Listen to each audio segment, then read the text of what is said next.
Yes, guys, welcome to Chasing Green Arrows. We are back for our Monday night special. And Dean, I'm smiling, but I really shouldn't be because what a disaster of a wild card. My first question to you is, did you hit that magic button? And if so, how did it go? I did wild card, and I'm on 42 points. So That's better than me. Was it? It's not Did great, you is ditch it? Salah and ditch Trent? Yeah, so I ditched Salah. I had Saka captain, like everyone was saying, would be a great idea. And if I'd have just stuck with my team from the week before when I had triple captain Salah and just said, right, let's keep the faith in him one more week, we might have got somewhere. Honestly, this league makes no sense this season. I don't know how anyone can legitimately be good at this game because predicting the outcomes of games is absolute nonsense. How can Liverpool go from losing 5-2 at home to Real Madrid to beat Man United 7-0? I don't know. I'm lost. But what it does tell me is that sometimes maybe we just keep the faith. Maybe do just, like, to be fair, your punt on Kai Havertz, when things like this happen, you're like, well, maybe that wasn't so stupid. Like, he should have turned the corner by now. He should have scored some goals. Like, I think, actually, that's really unlucky that hasn't happened. So, yeah, it's a silly week, but all eyes on the double now. Yeah, all eyes on the double. Absolutely good stuff. I'm seeing so many hellos in the chat, and I forgot to mention hello to all of our favorites and our CGA chasers. We are joined by CFC Blues, CH, Whackin, Haley. Sorry if I'm missing you, the Indian football coach. We've got Henry with us. We've got Justin and Tiffany. Let's talk vinyl. But we are joined by FPL royalty in the house. You may have seen in the chat already tonight is. You may remember him from Friday's show. Not the world number 4 or 3 or 2, but the world number 1 in FPL is not only in the chat for the next hour with us, but he's a big Chasing Green Arrows fan. He's one of our chasers, Dean, and I'm delighted he's number 1. He's smashing it. Yeah, I mean, all the advice I've been giving him throughout the season paying off. Like, it's brilliant to see it coming through. Honestly, unbelievable. Like, what is it? 12 million players, and he's number 1. That's absolutely ludicrous. Didn't wildcard. Didn't wildcard. And looking at his team, I wouldn't have thought he could have gone up. Like, I had a quick look earlier, and I was like, it's mad. This is absolutely mad. Like, who would have thought the team ranked number 1 in the world would have Tyrone Mings at the heart of their defence? Not me. An 8-point Tyrone Mings. But he gets 69 points with the team with Tyrone Mings. So, yeah, well done, Ali. Well done. And he had Ward on his bench, who got 11. He started Kepa with 6. But he also owned João Felix. Ali, you've been super unlucky with João Felix because, again, João Felix hit the bar, missed a big chance. It could have very easily been a 10-pointer for or 8-pointer for João Felix. So, again, like, you've been a little bit unlucky, if anything, this week. Yeah. But I've got João Felix now, by the way. I've got João Felix. Yeah, I decided to have him as my third forward. I was looking I was thinking Chelsea's chances always fall to him. He's their best player. They've got a good run of fixtures coming up. Starting to turn a corner a little bit. I was like, also, I did have a look at Ali, and I thought, if João Felix is good enough for Ali, he's good enough for me. So, might be checking it out more often too. You've stopped taking advice from me now, Dean. You've got a new favourite in town. Yeah, sorry, mate. Fair play. I've drifted out to the 300 and something K. I'm on a big red arrow. And look, tonight we do have Brentford versus Fulham. For those that wildcarded, you've probably got 2 Brentford in your 11, possibly 3 in your 11. I've got Raya bench, but I'm relying on Tony and Henry to hopefully make some of that back. The bad news is for those that didn't wildcard, a lot of them have transferred Tony in on their free transfer. They've sold Nketiah, they've sold Mitrovic. However, someone like Ali doesn't have any Brentford. So Ali is currently world number 1, but I did look, and world number 2 does have Tony playing tonight. And I think he's 10 points behind Ali. So we need Tony to score fewer than 10 points tonight for Ali to keep that number 1 rank. I think mate. I think he's safe. I think Tony could get a 6 to an 8-pointer, but 10 plus is unlikely, right? No chance, mate. Not against this super Fulham defence and burnt Leno. Leno's unreal. Not going to let in 2 goals to Tony tonight. Yeah, exactly. Punter says, Gianni, was Matoma on your bench? And part of the reason why I had the worst game week ever. I don't mind about the wildcard thing because I felt at the time it was the right call. And I was in the same boat as a lot of my competitors. I'm competing with other content creators, right? We can all say we're competing for overall rank, and sure I am. But secretly, we're all competing against other content creators too. And literally, they all wildcarded. So I'm fine with that. We all sold Salah. We all sold Trent. And yeah, I'm on 30-something points and I would have had 60-something. And yes, I have worked it out and it's very depressing. But we're all in the same boat. But what they have that I didn't is many of them started a Brighton midfielder that got points. Many of them started McAllister. If not, they started Matoma. Some of them, like me, started Solly March for his 3 points. I've got Matoma first sub on 13 points. And it's so annoying because I made my Sky Sports News debut at the weekend and had to show my wildcard draft at 10 to 11. And on screen, I've got my wildcard draft, which I gave the producer the night before. And in that 11, I've got Matoma and I've got March first sub. And we go on air and he's like, have you made any changes? I want it to be accurate. And I'm like, no, this is accurate. And then we come off. Now, if you watch Sky Sports News or any major show with adverts, it comes off at like 56 minutes. So you've got 4 minutes to the FPL deadline. And I'm like, right, just check my team one last time. And I decide to switch it. Matoma out and March in.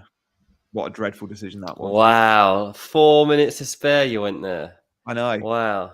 And I just told the bloody nation that I've got Matoma in my 11. So I should have just kept with it. Well, at least they think you did. So your advice would have fallen on it would have helped some people out, which was the idea of the show. So you've done your job, done your actual gig there. You've just let yourself down.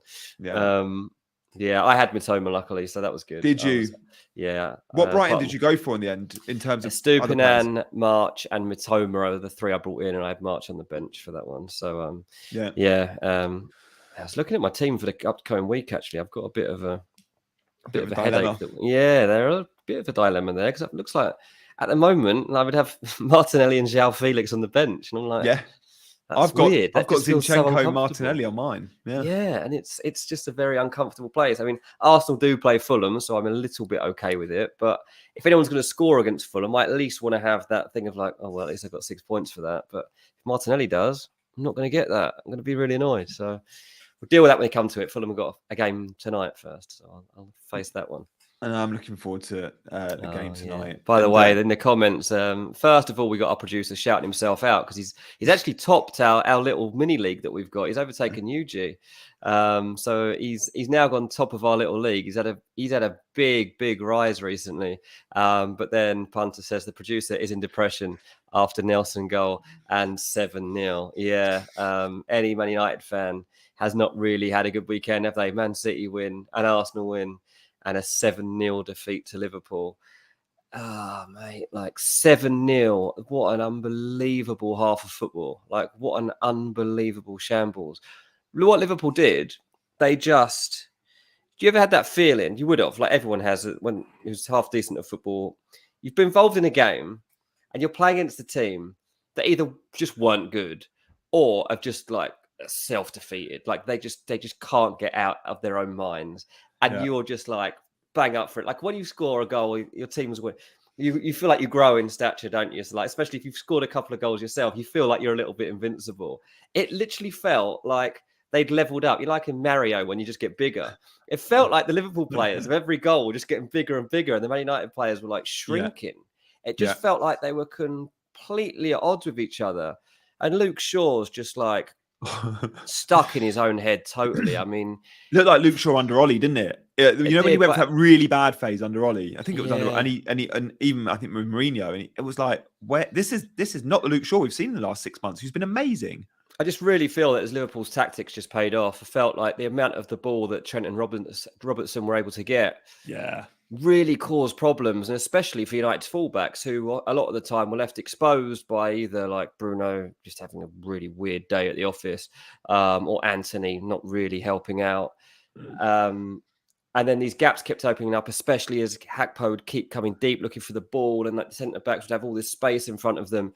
It was a bit of a work of art, really, from Jurgen Klopp in terms of the way he put that plan together. And for once, Ten Hag couldn't really get to grips with it. He's usually quite good at in-game management, and I think he has to take some of the blame here. Like, obviously, none of his players performed, which he can't do much about on the day. But nothing really came together for United, and it's all about the reaction now. United do normally react, don't they? Lost 4-0 to Brentford, came back with a win. Lost big to City, came back with a win. Lost to Arsenal 3-2, came back with a win. 7-0 now, got Real Betis on Thursday and then Southampton at the weekend. I do expect United to bounce back from it. quite well. So in terms of FPL, if you've got like Rashford or whatever, or Luke Shaw, and you're thinking, oh, do I now take him out? Don't think so, to be honest. Like, especially like the Luke Shaw thing, I wouldn't, unless like Ten Hag tells us like, up next, I think. Yeah, exactly. Like if Ten Hag says, oh, Luke Shaw's head's gone or whatever, then we can take him out. But beyond that, I think you just stick with it because they've got to get out of this. Yeah, Southampton next. Then it is a blank, and then it's Newcastle, Brentford in the double. In terms of FPL interest in Liverpool, the reason we sold Liverpool players on our wild card is because they don't play in that game week 28. I don't think off the top of my head, but there were some players that really caught the eye. So yeah, they've got Bournemouth up next. They don't play in 28, and then they've got a difficult double. It's City, Chelsea. But the way they played yesterday, there's goals in both those games for Liverpool, and City's defence hasn't been as good as we've known it, and I expect Liverpool to score. But what was really interesting in that game for me were there was a fair few Liverpool options that I looked at and went, oh, they're FPL worthy now. Robbo was more advanced than Trent, although both were super advanced. When he plays Elliott drifts right. That does hinder Trent's movement forward a bit because you get Salah, Elliott, and Trent all in a very similar space of the pitch. So by default, Trent is the deepest of the three. When Darwin plays on the left, he drifts so far central. He's actually playing left, but he's almost a number 9. He's the pivot. He's the front and centre, which gives Robertson so much space down that left-hand side. And I thought Robbo was really good. He got the assist. I think he picked up a yellow card, but super impressive. Hakpo is obviously super deep, playing the Bobby Firmino false 9 role, getting on the ball. But I feel like he does that as well as Bobby did at peak Bobby. But unlike peak Bobby at peak Bobby times, Hakpo's got goals in his game. He's definitely a clinical finisher. And I don't think we ever saw that under Firmino, not really consistently. So I think Hakpo is Bobby Firmino plus some. And I think he's listed as like an 8.5 million midfielder. I think Hakpo's really good for an FPL option now. He definitely is, yeah. And like obviously I've given Darwin more than his fair share of stick this season. But I have been admitting to myself, and even in our podcast actually recently, that, you know, I'm not slating him anymore. He's finding his feet, literally. Looks more comfortable. I think basically the team just suits him a bit better now. It probably helps they've got a few people. The team's getting back to the situation it should be in terms of injuries. I think that Darwin is benefiting from that. So yeah, it was an interesting performance. I mean, we don't know what we're going to get with Liverpool going beyond there. Like they've won 9-0 earlier in the season against Bournemouth, and that didn't really set them up for the rest of the season. Winning 7-0 against Man United might not either. But the one thing we know now is they keep clean sheets every week. Like that's 5 in a row now. Like that's it's pretty mad. Like out of nowhere, Liverpool got 5 clean sheets in a row. Their defense was a shambles before that, and we didn't know if they were ever going to get out of it. So that's another little lesson we can take into this last stage of the season. Yeah, I'm completely with you there. Guys, thank you so much for watching. Over 200 with us. We've gone an hour early tonight because of Monday Night Football and people maybe wanting to watch the build-up and to hear more about the fallout of Man United on Sky Sports. If you are watching, then 2 things for you. 3 things. Like, subscribe, thank you very much. But also, number 3, and more importantly, we've got world number 1, Ali J, in the chat. And if you've got questions for Ali, I'm sure he doesn't mind answering a few of them. Like, I want him to enjoy the show. But also, if you've got any quick fire questions for him, don't send him all 15 of your players and say thoughts, ? But I'm sure he'll happily get back to you. Likewise, if you've got questions for me and Dean, you can at Dean or at Janny or at us. Likewise, you can at Ali. Yeah. So we'll try and answer it throughout the show. Like Faz just said in the chat, make us number 1, just like Ali. Imagine we could become the number 1 FPL podcast. We got a long way to go. We got a lot of competition out there. We can do it. Steady growth and a bit of help from you lot. We can get there. Exactly. If we can get Ali to go on record and lie and say this is the only FPL show he's ever watched or ever watches, or the only one he regularly watches. Which the only advice I ever take is from Dean and John. There we go, guys. We've got loads to get through tonight. We are going to be showing our teams. We're going to be looking forward as well. But we've also got a really cool tips and chips section later. I'm going to be going through some bonus beasts, some really interesting players in there. But also we've got Dean's notebook. But first up, it's my eye test report.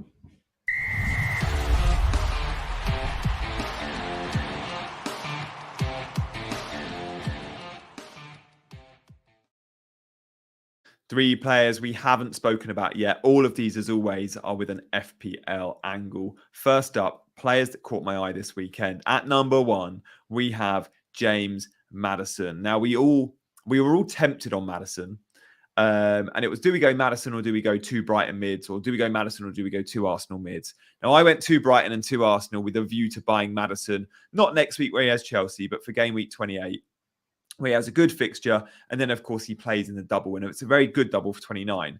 The reason I wanted to wait was injuries. I just want to see him play 2 or 3 games back-to-back and go, he's okay now. And Leicester haven't got many midweek fixtures coming up. They're just playing usually Saturday, 3 p.m. But against Southampton, yes, he blanked, and yes, Leicester lost. But that game, Leicester, for me, were unlucky, and Leicester and James Maddison created absolute carnage. We shouldn't buy players off the back of seeing big point hauls. We should buy players off performances and data, if that's your thing. But the data and the performances, both the eye test and the data, would suggest Maddison's still absolutely got it. He can be out of action for 2 or 3 weeks with an injury and come straight back in and look really, really good. And that's exactly what we saw from him this time around. And yes, it was Southampton, but Leicester are a team that will attack and create stuff against every team. So his XGI, his expected goal involvement, was 0.89. His expected assist 0.85. His expected goals 0.04. Very few players this weekend would have achieved anywhere near a 1 XGI. Well, Maddison did. He also, which was really encouraging for me to see, was he played 90. Off the back of his injury and his injury problems, very good chance, I thought. And one of the reasons I didn't buy him, I expected him to get 60. Now, maybe it was game state and Rodgers didn't really want to give him 90, but felt like he had to, because he's trying to save his job and keep Leicester up. But still, he wouldn't risk his main man. And I think seeing 90 is really positive. And I just hope he stays fit, because if he does, I think in 28, he has Brentford away, but in 29, the double is Palace and Villa. We're all going to want to buy him. Is he someone you'd consider, Dean, if he stays fit? Yeah, I mean, we talked about it a bit on Friday when you were contemplating him, and I said, this is the thing about Maddison. It doesn't matter how the rest of the team is functioning. It doesn't matter what the form is. He's an entity of his own, and you can back him. He's actually come up with some really interesting comments today on Twitter. I don't know if you saw it. One of the local journalists for Leicester, I think he works for The Athletic, actually, Rob Tanner. Yeah, he retweeted. He retweeted him, didn't he? Yeah, so he tweeted saying mounting injuries, loss of form, poor game management, wasted chances, all the ingredients are there for relegation. This Leicester side could buckle under the slightest pressure. Maddison, quote retweets, rubbish. Watch and analyse the game properly and stop writing headlines like that, which makes fans pile on with negativity. Play like that, we'll be absolutely fine. Created numerous brilliant chances and win comfortably on another day. I mean, I think Maddison's taken that too far, but as a journalist, that's a nightmare. That's a nightmare. I do feel for the journo, for like the feeling you get in your gut when a tweet like that lands, because you are going to get a pile on, and you also just feel a bit like, oh no. But it's Leicester's main man atting you, and this is a guy that's the Athletics Leicester guy. Like, he's probably at every press conference, isn't he? How awkward. Yeah, absolutely. It is awkward. Yeah. What do you do? Do you address that and apologise or do you? I've been dug out once. I remember. I think at Reading. Do you remember Dave Kitson? Yeah, ginger forward, number 9. Yeah, I gave him a really bad mark once. I think I gave him like a 3 or 4 out of 10 in the match ratings, and he the following week he came through asking, where is Dean Jones or whatever, and like asking me why did I get a 3 out of 10 or whatever it was, and I was like, okay, that was bad. Like that was scary, because I don't, in front of loads of other people, and like I say, because he was shit, I can't say that, can I? Like, and I can't break down his game from the week before. Awkward that was, but Dave Kitson did have a bit of a reputation for doing that. I wasn't the only person he did that to. Oh yeah, he did it. That's unfair. That is, like, you're just doing your job. Yeah, and I mean, this is the case too, isn't it? I mean, this guy's been told to write a piece on Leicester. He might have taken it a bit far. All the ingredients are there for relegation. I don't think Leicester personally were going to get relegated, but it's his job to get people reading his articles and to go with the flow. And the fact is, like, at the moment, there's a really bad atmosphere around Leicester. Like, nobody's feeling good about the situation that's taking place. So I understand what Maddison's doing there. He's obviously protecting the club, and fair play for doing that at a moment when he could leave any moment he wants, pretty much. But We'll have to wait and see. Like, if he's back in the club like this, let's see if he's going to stick with him for next season, or if he takes the money and leaves too. Yeah. Next up in the eye test report, we've got a number 2. Got to look at Chelsea, because they got a win, they got a goal, they kept a clean sheet, and the big shift is a back 3 or a back 5, however you see it. The player I want to focus on now is Chilwell, and I had a few people on Wildcard seeing that Reece James was out and sort of WhatsApping me saying, "Do I take a punt on Chilwell?" And I must admit, I told them all no. I said, personally, I wouldn't do it. Now, Chilwell got the assist, got a clean sheet. I think he got bonus points. He got a bonus points. He got a 10-pointer against Leeds. Now, the reason I said I wouldn't be buying Chilwell is if Chelsea do beat Dortmund and qualify for the Champions League quarters or wherever we're at, I think there's a good chance Chilwell will miss a fair few minutes in the league. I think he's not someone that can play at the moment twice a week. I think we'll see Cucurella come in at times, but he's played back-to-back 90s in a wing-back system. There's very few better fullbacks or wing-backs I can name you in the Premier League. Certainly in terms of FPL, I'd say the only one better in the wing-back system in the Premier League in FPL is probably Reece James. Like, the two of them are dynamite when they are playing in a team that's doing well and a team that's winning in that system. Super high, super wide. Chilwell's sometimes on some of the set pieces, but he's got real goal threat too, and he could have scored. Again, his XG was 0.47. His XGI was 0.6. He looked really useful. This is a system that I'm convinced Potter will keep now. The way the squad is set, it's even with Thiago Silva out, we've got an abundance of good centre-backs. Play Fofana, Koulibaly, and Badiashile as a 3 when Thiago's out. And I think we look solid.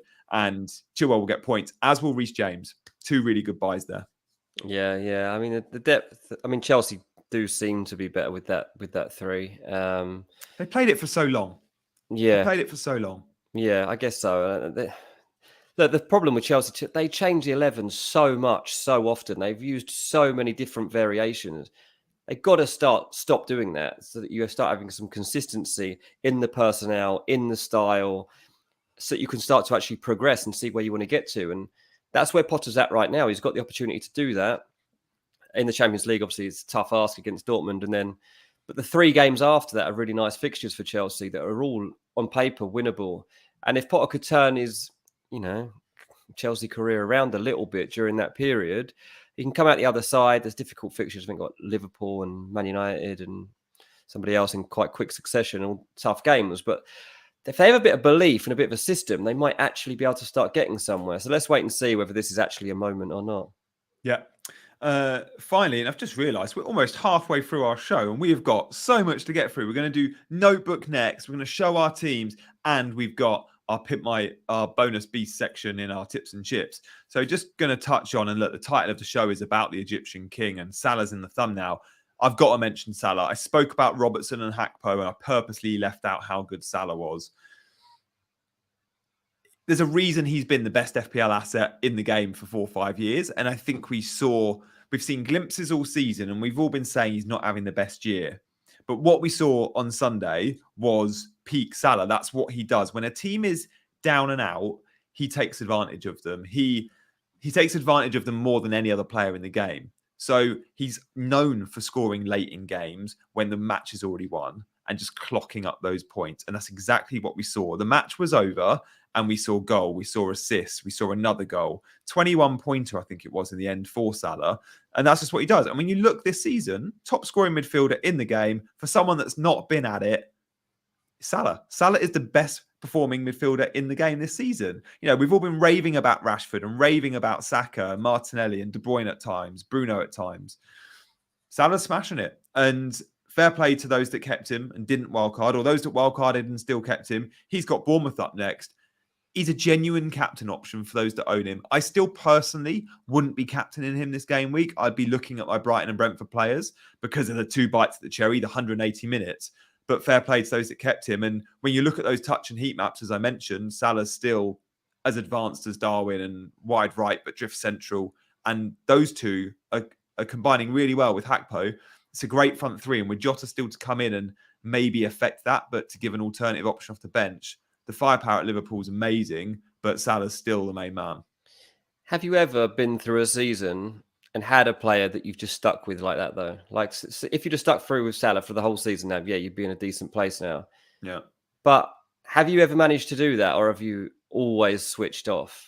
Because Always switched off, other than Haaland. I think Haaland's the first time in a long while, because we've kept Haaland for all of his blanks, haven't we? And the reason we've done that is we've gone out of nowhere, we'll go and get a hat-trick against Wolves in 60 minutes, or whatever he did the other week.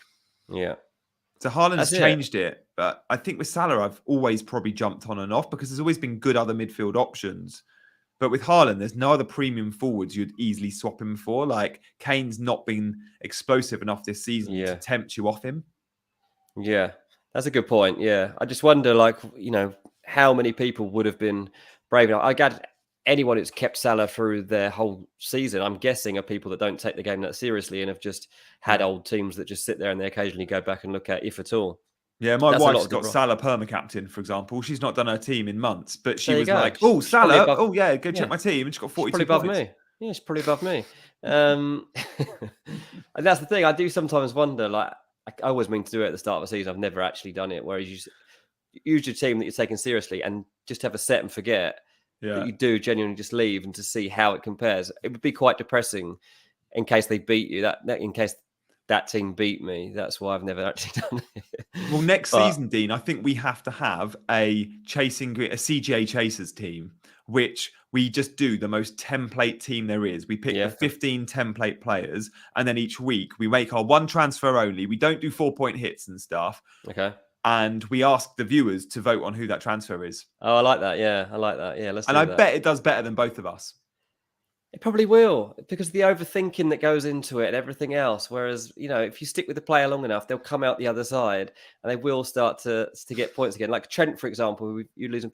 Suddenly Liverpool 5 clean sheets in a row and he's weighing in with points again. Like, it usually probably does even up. It would be really interesting to see that. Yeah, I'm with you there. Guys, thank you so much for your conversation in the chat. We haven't been able to answer all the questions, but we're reading them all. And thank you, Ali, for ploughing through and getting back some answers to those. Yeah, you're doing a great job tonight, Ali. You are. We'll get you on the payroll very soon, mate. I promise. I say, I'll win FPL and you'll be we'll have to get a contract out for you, mate, for next season. Keep hitting that like button as well, guys. Thank you for the support. And if you don't already know, I'm guessing most of you know, 99% of you know, we do these streams live every Monday and every Friday. But if you don't, then when you subscribe, hit that bell and you'll be notified. You get notification every time that we do go live. Next up, Dean's got his notebook for us.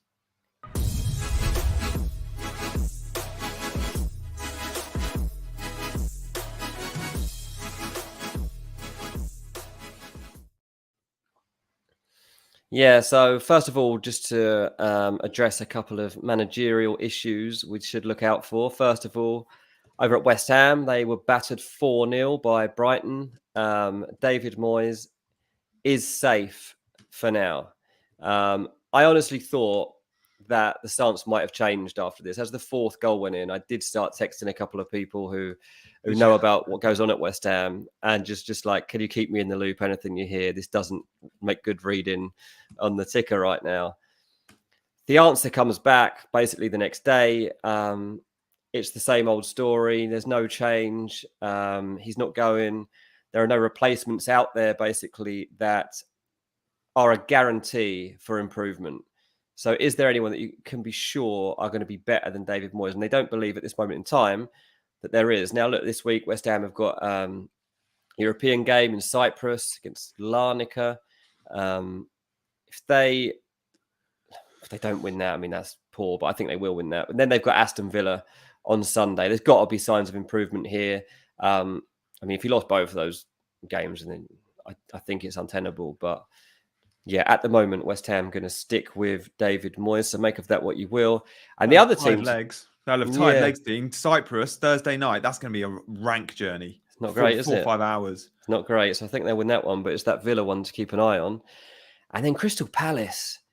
What's now, going on? Patrick Vieira's got to be a little bit careful here. I think he's starting to come under a bit of pressure. Side they rarely score or create. There's nothing there. There's no goal thrust at all. Like Odsonne Edouard, he's even criticised publicly. He's playing Jordan Ayew. He's not. He loves Ayew. Why does he love Ayew so much? I don't know, because the team Eze as well. The team aren't scoring goals, and he's sticking with these things. I think he's starting to find himself in danger now. The stats at the weekend: they had 5 touches inside Aston Villa's penalty box. They had no shots on target.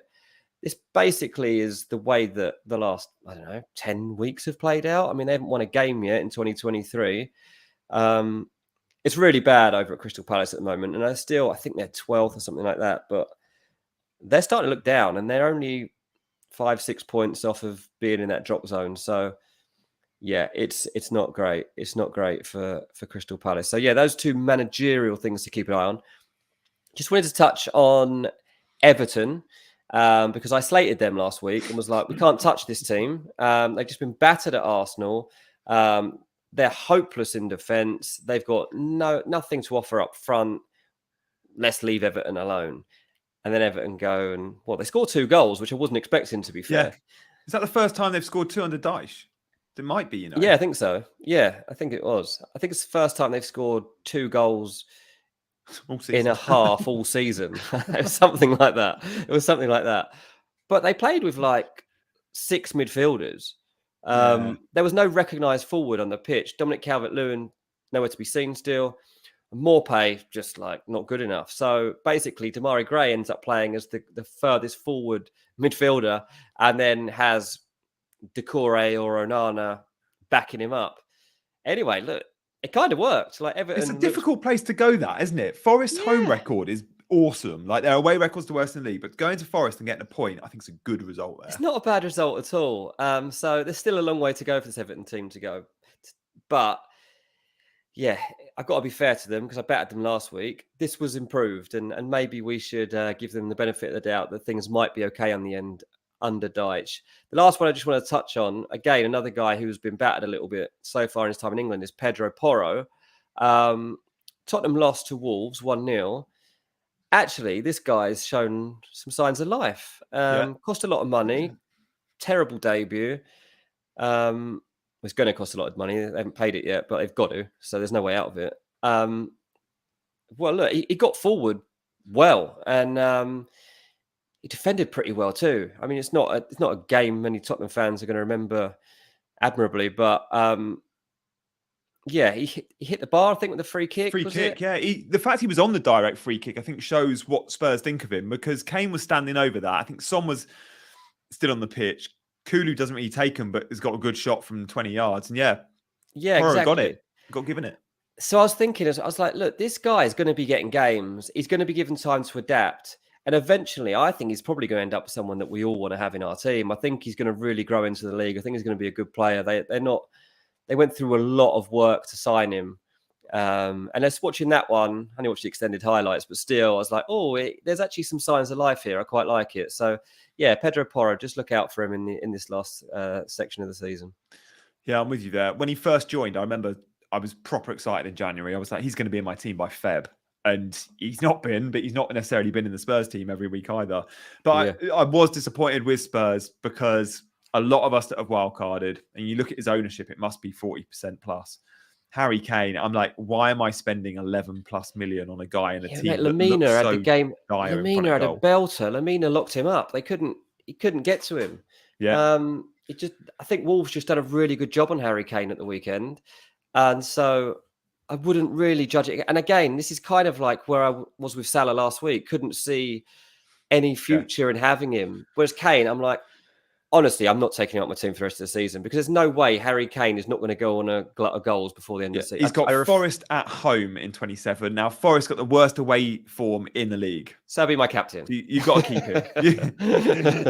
But I'm keeping it. I'm keeping him for the rest of the season, because, I'm just fed up with all the changing, and then they go and score. So, that's all out the window now. We got to stay patient there. We just have to. The race for top 4 is going to be super exciting as well, because it was great seeing Liverpool winning and United dropping more points. I think United is fairly safe for top 4, but the race for 4th between Spurs, Newcastle and Liverpool, I think just Liverpool will get it. But Newcastle and Spurs, you just never know if the fixtures turn, and when they start going down to playing one game a week, as Spurs might if they're out of the Champions League, maybe we'll see more wins and maybe we'll see enough goals from Harry Kane. Yeah. Good stuff. I'm very excited now to show you our teams. But we'll show our teams, and we've still got tips and chips, and we want to get some questions as well. So let's have a quick look and see how we're getting on this game week, and this ain't going to be pretty.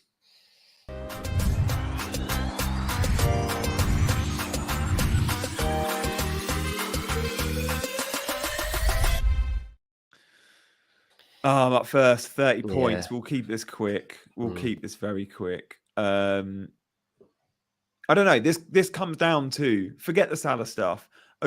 Just when competing with the other wildcarders, this comes down to whether you played March, Matoma, or McAllister, which Brighton midfielder you had. And annoyingly, I had March. Those 10 points I've lost by not having Matoma in instead of March. It's huge. 10 points at this point in the season is massive. It's I don't know, 100k, 50k, whatever. So there we go. I am hopeful tonight Tony gets me something.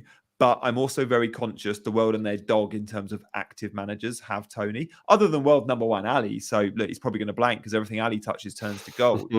But I do have Rico Henry, and there's a glimmer of hope there. I do think Brentford keep a clean sheet tonight. I don't know. Does Mitro start? Have we got the... He won't be out for another 20 minutes, but Mitro should start. Yeah, Mitro should be good to start. I guess if Mitro's fit and looks good, then there's always a chance Fulham score. But if he's off it tonight and he still looks like the Mitro who's been carrying the knock, I am backing Brentford at home to keep it clean. Let's look at my team. Let's see what I managed to do. 42. I got Ben Mee to play, but I don't want him to get any points. Quite happy for him to end the night on a 0. Or just, actually, no, give me 2. You can have 2 points, but he's not getting any more than that. I don't want any more than that from him tonight. As you can see, this is how the wild card ended up. I quite like it, to be honest. I was quite happy with it as I was looking at it just as the game was starting. I was like, like this. I've got a couple of different ones. The bulk Felix of there. Is a great shout. Yeah, and João Felix is just the one I'm just hoping just gives me something different to climb a little bit. The captain pick is going to be difficult on a weekly basis here, I think, to manage. I think that's probably the biggest issue I'm going to have, with Saka, Rashford, Kane and Haaland, getting the week right on each of those isn't going to be easy. So there's part of me that thinks, so I just give it to one of them and just leave it. I'll judge that at the weekend and I'll see how it's all looking. As you say, Kane is tempting Nottingham Forest at home, but he's not scoring too much. So I don't know I can trust it. But yeah, we'll have to wait and see what we could do. Mitoma really dug me out, as did probably quite a few people. Yeah, fair play to Matoma owners. And look, you did what I did. We both own a Brentford defender and we both own Raya. And it's a good fixture to play Raya, but we both said, let's just play one. Let's play Kepa and then have one Brentford. So if Fulham do score, it doesn't clean you out of 2 players. And I think Kepa was really unlucky not to get a 7 or even 8 pointer because he did make 3 saves. It was really unfortunate he wasn't given that 3rd save point. I tweeted the image and it wasn't given the save, but for me it's a save. And if he gets that, he could have even got bonus. So exactly. No, that's true. Yeah. The one thing I will say about Fulham is it's not very often that we don't score. Recently, there was the Chelsea away game which we didn't score in, but I think in the last 5 or 6, that's the only game we haven't scored. So I do expect us to get a goal. But you are relying on worldies though. Your XG is low, but your finishing is so efficient. You had a couple of Solomon worldies. You've had the Palhinha worldie was amazing. So you're scoring off low XG shots, which is great, but I don't know if it's sustainable. Yeah, but that's only really been since the Mitro goals dried up. So to me, it's kind of another source of goals. So it's kind of like a plan B. So I don't mind it too much because Mitrovic is not going to go through the rest of the season without scoring goals. It's impossible. The positions he picks up and how good he is, that's just not going to happen. Yeah. And Brentford. He also hates Brentford. Brentford have been conceding loads of chances too. They've been keeping some clean sheets, but they concede a ton of chances. So you're right. This could easily be a 2-2, couldn't it? Yeah, could be. I think, 2-2 thriller, says Mark in the chat. There you go. Ali said there's been a bit of chat about maybe Tony, is he guaranteed to be starting tonight? That we'll let you know at the end of the show. But his wife partner did have a baby the other day. I think it was born Thursday or Friday. We saw the hospital pictures. Don't let that fool you that he's not going to be involved tonight. I've seen players playing the same day their child was born. And this was 3 or 4 days ago. So, yeah, I think we're fine there. Also, knowing a ban is coming, Brentford are going to want this guy on the pitch every single minute of every single game. Make the most of him. Yeah, absolutely. There we go. Let's move on now to... we're going to answer your questions. But first, we have got a bit of tips and chips. And this is a good one this week.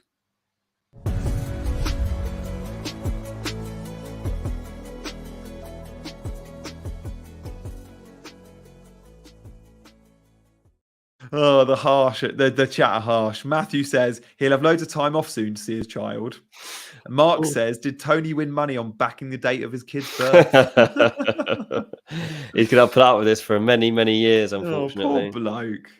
Let's move on to our bonus beasts fixture. Now, Foden's been carrying a knock, and again, I'm not sure how healthy he is, but I wanted to point out Foden because Pep goes through stages of flavour of the month. And I talk about this a lot. With his centre-backs, he does it. With his full-backs, he does it. Even with his wide forwards, he does it a huge amount.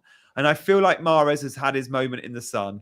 And now maybe it's Foden's time. And Foden's playing in the Mahrez role. Grealish has been flavour of the month for a very long time. And fair play, Grealish is playing very well. But the way Foden performed against Newcastle in that first half and the way he took his goal especially, and he's scoring goals now, I just thought, definitely one to monitor. Do we want him now? No, because of the blank. But come game week 30, when he's got Southampton, and then he'll have some double game weeks on the horizon. We always say with Pep Roulette, do we bother with the wide forwards? Because they're in and out the team, Mahrez or Foden. But when they're hot, like Mahrez has been, and like Foden could be, they are worth the risk because they're 8 million mid-ish players and they perform like premiums. So definitely just one to monitor his minutes, monitor his performances and what Pep says. But check this out. Look at this touch. And this is the average position map. So you can see they're number 9 Haaland. But Foden is way more advanced than Grealish. Grealish is the 10 there. Grealish is level almost with Gundogan, who's playing as an 8, is the number 8. Not far off Ake, the left back. If you're buying a wide forward, you don't want number 10 Grealish. You don't want a player in that position. You want a player in the Foden position. Also still fairly central. You can see how many times he gets into the box. He's on some of the corners. You can see there on the heat map. So just definitely one to monitor. And he got the 3 bonus points because of the numbers on screen. You can see. Yeah. What do you reckon, Dean? Yeah, I mean, the way he was driving with the ball again, he's scary, Foden, when he gets going at people. And he does tend to go on really nice runs now when he gets in the mood for things. So, yeah, it's one to consider. I did half consider it because I didn't really have many City assets in my team when I was doing my wild card. Foden did cross my mind because I thought you knew he was back in the picture. You knew it looked like a half decent fixture because Newcastle morale will be down. Wasn't brave enough to go there, but I do like Foden when he's playing like this, and I think he's much more dangerous as an FPL asset than Grealish. Even if you just keep him and see it out, he's going to get more points than him. Yeah. I agree with that. Matthew does point out that Foden had a problem with the bottom of his foot, and I think that came out post-match. It's better. I bet, yeah, that is why he was in and out the team a lot. It was an injury, but he was still on the bench a lot. But perhaps Pep knew he couldn't play more than 30 minutes. And he was reluctant to even put him on. And there's a lot of times he didn't even come off the bench. So we did always wonder what was wrong there. He could have done a Smith Rowe and subbed the sub if he wasn't fit enough. He could have done that. Yeah, he came on. Well, he come on 20 odd minutes and he was off by 70. He literally played 47 minutes. So it was like playing the equivalent of a second. It was like coming on for a half. And to be fair, I think that was really good in game. It will work perfectly because for that last spell of that game, Arsenal needed some explosiveness. They needed some with power in their legs. And if Smith Rowe didn't have quite enough in the tank, then he got them through that stage of the game. And it actually kind of worked. So it was either luck or it was extremely smart. Yeah, and subbing the sub can be embarrassing for a player. But I think when you've been subbed on so early and the fact he got 45 after the amount of time he's had out that team, he was probably told or probably sort of managed to say at some point, when you do make your first appearance back in the Premier League, you're probably going to be getting half an hour, 40 minutes. So yeah, like to get 20 47 minutes. An extra 20 minutes doesn't sound a lot to us to get through a game, but at that intensity of that importance, it's massive. And they can't have, because obviously they monitor all of their work rate and stuff on the things that they have stuck to them. There's just no hiding place. So if the GPS tells you you're slightly off, they're just going to pull you and they'll put someone in who can make up for that work rate. Yeah. And you're not going to sub off Martinelli as someone like a match winner. So it had to be for me. Guys, thank you for watching. We've got 363 watching. We've gone an hour early tonight. Hit the like button if you want to support the channel. And of course, subscribe. We are also joined in the chat by world number one. Ali J is in the chat answering your questions sporadically as well. Thank you for that, mate. But look, next on, we've got one more bonus beast to show you. And we haven't spoken about this man. Next up, we have got Brighton's McAllister. Those that went there on wildcard went there because of the penalty appeal. And what happened 20 minutes into that game? He won and scored a penalty. Matoma won it. But also, they bought him because they wanted him in that number 10 role. And we've seen him play, number 10, the last 2 Premier League games, I think, but rarely before that. Played deep in the FA Cup, which put me off. He's back in the 10 role. And he was awesome. So you can see where he played there. Solly March is the 7. The number 22 is Matoma. But look, the reason we like Brighton fullbacks, just to point out very quickly, number 30, Estupiñán, plays like a wide forward. And even Lamptey on the right, who doesn't get a huge amount of game time. Super advanced. That Brighton attack, this Brighton attack that we are looking at, the 28 is Evan Ferguson, who is the number 9 in that team. Deeper than Solly March, deeper than Matoma, deeper than McAllister. But that Brighton attack, that front 5, if you like, front 6, they're the best in the league at the moment. In terms of underlying numbers and goals they're scoring, what they're putting up, this is the most formidable attack in the league. Now, I know Liverpool have just scored 7, but if we go over a sort of 5-6 game window, that front 6, the fullbacks, and then the front 4, it's awesome. It's what you want to be a part of. You need 2 or 3 Brighton players for the double. And I think it will change maybe based on tonight if Tony goes and smashes it. But I think we're all going to be captaining a Brighton midfielder come the double game week. And some will go Matoma. I think very few will go March now just because he's blanked. But a lot that own him will go McAllister. Now, the expected goals is 1.12, which is why I got 3 bonus, part of the reason. Bear in mind, the penalty is 0.78 of that. So the XG away from the penalty is actually quite modest. What is that? 20, 32, 34-ish, 0.34. But he still put up good XG numbers and good XGI numbers. Key passes, he wins his duels. I think a lot will captain him, and I completely get it. In the chat, let me know the one Brighton mid you are most likely to captain this week. I'm going to put in the chat mine. I have written the word Matoma in the chat. I think at the moment I'm veering towards Matoma, who got similar in points. I think he got 13 instead of 14. Yeah. What do you think, Dean? I mean, you don't own McAllister, but March didn't score well, but played really well. Like, I'm definitely not selling March to McAllister for a -4, for example. I'm going to with March, but I don't know if I'll captain him. Yeah. I don't know if I'll be brave enough to captain a Brighton player. Obviously, I totally see like why we should be. I just, because I've got Harry Kane in a good fixture, and actually Ali's just literally said Kane will outscore most of the doublers. Is Ali going to captain Kane though? Ali, let us know. Who are you going to captain? Yeah, because that'll be the question for me. I mean, when we talked about this on Friday, we were looking through the Brighton assets, and you were asked to rank them, and you put McAllister at 3 behind March and Matoma. Yeah. But then this game was played, and you start to have a sort of different outlook. Like that's, you know, you probably would be tempted to. Would you? How far up would you move McAllister if you could start afresh? Would you shift him up? You're only going to get 1 penalty every 5 or 6 games max. Yeah. And when I look at this average position map, if I didn't know who had got the points, I'd look at March and Matoma 7 and 22, and probably say they're my men. But that's that's how much. Depends how much you read into average position maps. I love them. I know other FPL managers that couldn't care less about them. Yeah, but I like the closeness to goal, and I think 7 and 22 still there would stand out for me. Yeah, no, it's fine. Yeah, it's totally fine. And I think if you watch that game and you see like March is very much worth having still. Like just because you don't score and assist in a game doesn't mean you're influential. Like he was heavily involved in the success that Brighton had in that game. So I think he could still be a consideration.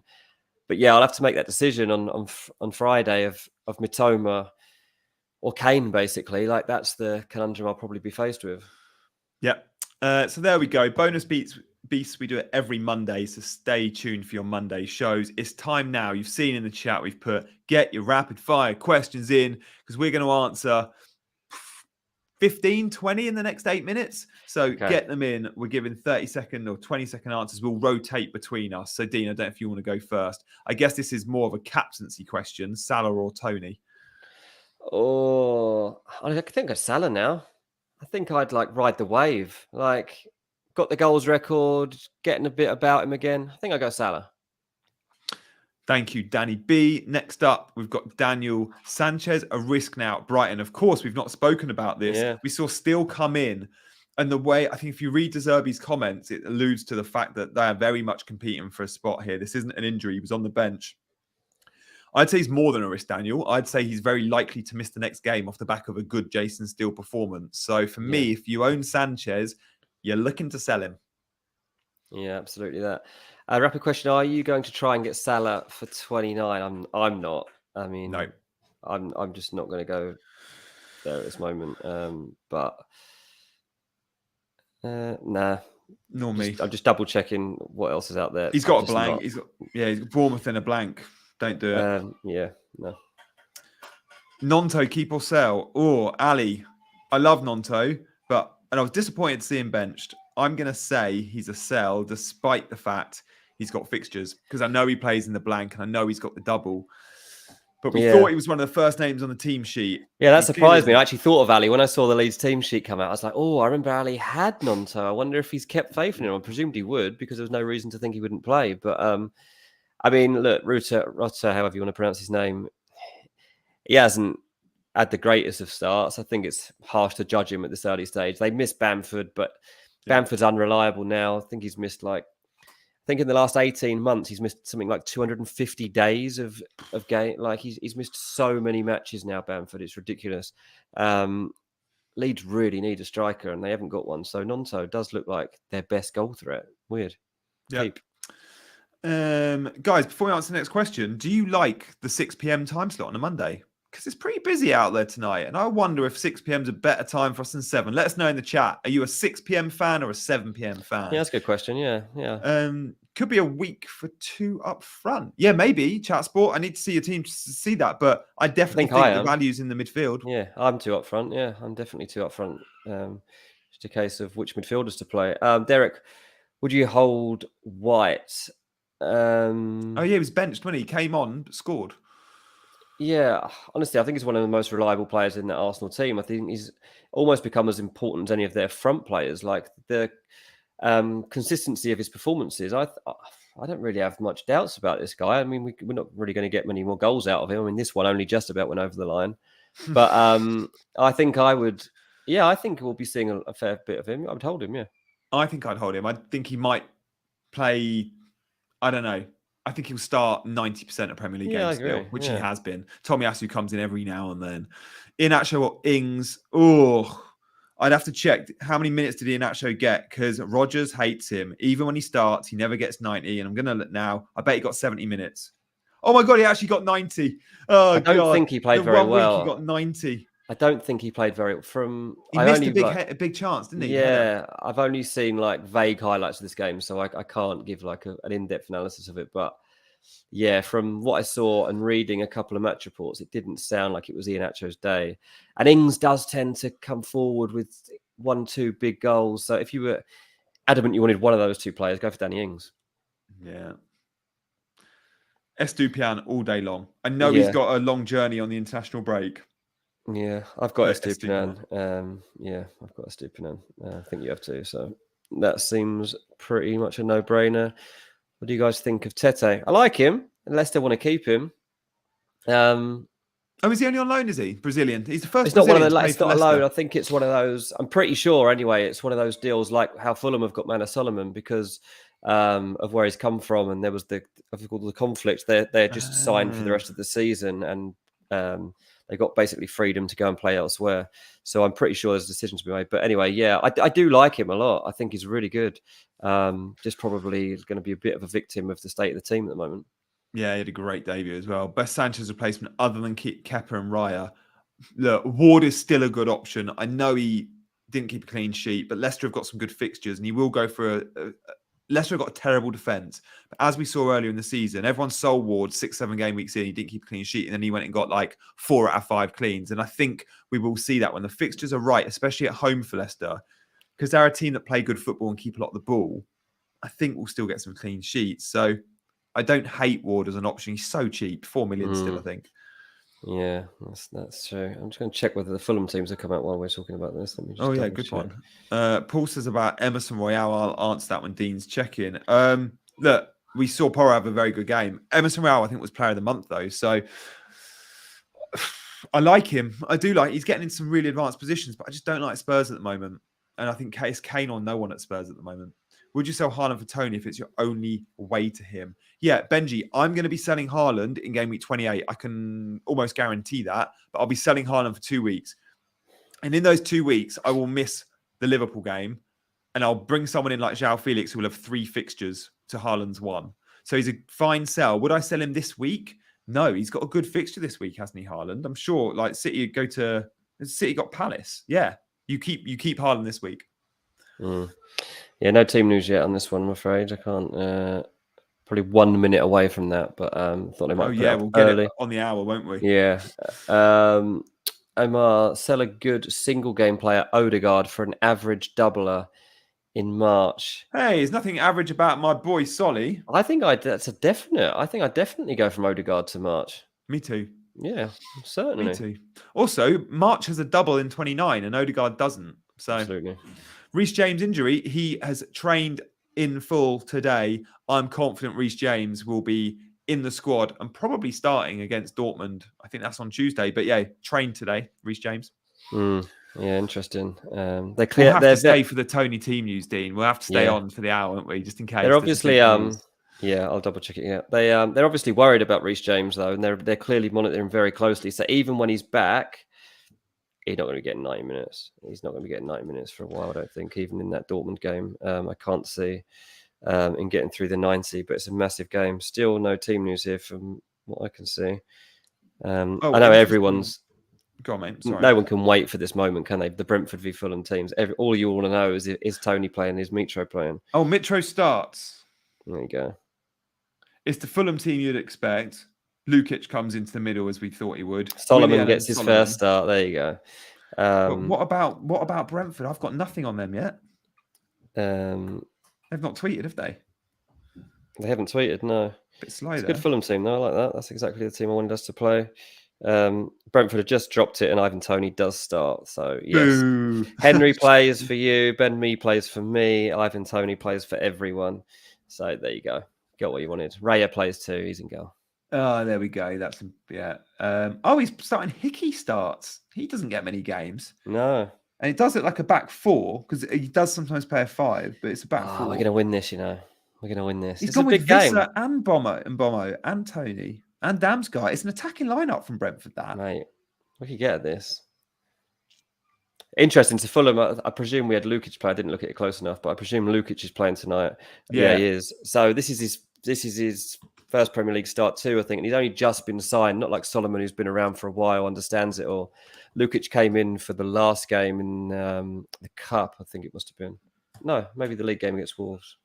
Whatever it was. Anyway, he's played for a little bit, Lukic, but this is a real big test for him. Yeah, he's got to fill Palhinha's boots in there today with Harrison Reed. That's a big task those two have got on their hands, because Palhinha's a massive miss when we haven't got him. But yeah, 1 hour till the big West London derby. And trust me, people, I do not like Brentford. I do not like Brentford at all.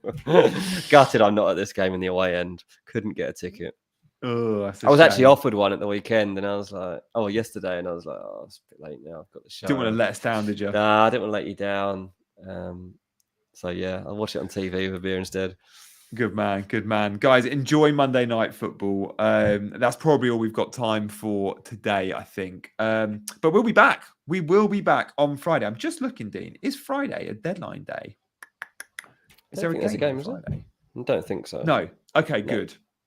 Yeah, I think in March we've only, or even in April. Yeah, I think for the next few we're good for Saturdays. That's good. So we'll be back normal time, probably 7 p.m. on Friday, I'm guessing. But it was good seeing the chat. Loads of you do like the 6 p.m. start times. That might be something we consider moving forward for Mondays and or Fridays. So definitely make sure you hit that alarm bell on the subscribe button, because we might be changing times every now and then. So yeah, we like reaching a slightly different audience, but want to make sure all of our chasers are with us full time as well. So thank you guys for joining tonight. Ali, special mention and thank you to you. Before you leave, just hit that like button if you can. It's all about the algorithm on YouTube, and if you like it, helps us. But for now, he's been Dean, I've been Gianni, and we've been chasing green arrows.